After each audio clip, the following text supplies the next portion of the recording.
So, ఎప్పుడైతే ఆర్థిక మంత్రి బడ్జెట్ ప్రవేశపెట్టారో, సో, చాలా మందికి ఉన్న క్వెషన్స్‌లో ఇది కూడా ఒకటి. అంటే ఇన్‌కమ్ టాక్స్ పేయర్స్ ఎక్కువున్నారు ఇప్పుడు. ఆఫ్‌కోర్స్ జాబర్స్ అవ్వచ్చు ఎవరైనా.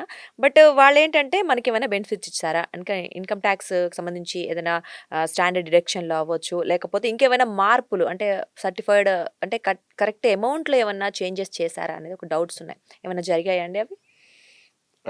షార్ట్ ఆన్సర్ జరగలేదు.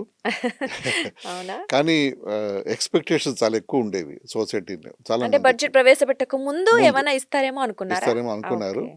బికాజ్ మన కన్జంప్షన్ బూస్ట్ చేయాలి అని గవర్నమెంట్ ఎప్పటినుంచో ఏడాది నుంచి ట్రై చేస్తోంది. పోయిన పోయిన బడ్జెట్‌లోని హ్మ్. న్యూ టాక్స్ రెజిమ్‌లో 12,00,000 వరకు టాక్స్ ఇన్‌కమ్ ఉంటే టాక్స్ పడదు. Zero tax. హుహు. 12,00,000 వరకు న్యూ టాక్స్ రెజిమ్‌లో. హ్మ్. అది కాకుండా జీఎస్టీ కూడా ఆప్టిమైజ్ చేశారు.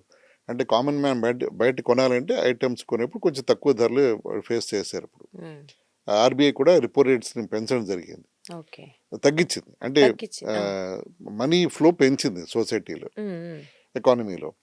ఇవన్నీ కూడా ఇండికేషన్స్ ఏమిటంటే మన కన్జంప్షన్ పెరగాలి. హ్మ్. మన ఎకానమీ ఇంకా స్ట్రాంగ్‌గా ఉండాలి. మన ఓన్ డొమెస్టిక్ కంపెనీస్ కూడా బాగా చేయాలి అనే నేపథ్యంలో గవర్నమెంట్ ఆ స్టెప్స్ తీసుకొని అర్థమైంది కూడా. హ్మ్.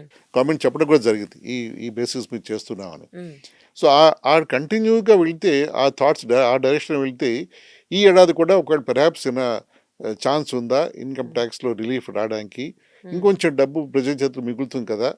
అని ఎక్స్‌పెక్టేషన్స్ బాగా పెరిగాయి. హ్మ్. దాంతో పాటు కార్పొరేట్ టాక్సేషన్ కూడా వాళ్ళు చాలా ప్రెషర్ పెట్టారు. కార్పొరేట్స్ కూడా గవర్నమెంట్ మీద తగ్గిచ్చమనా? తగ్గించమని. ఓకే. ఆ! వాళ్ళు కూడా అంటే డెఫినిట్‌గా మాకు కూడా రిలీఫ్ కావాలి మా కార్పొరేట్ టాక్సేషన్‌లో అని.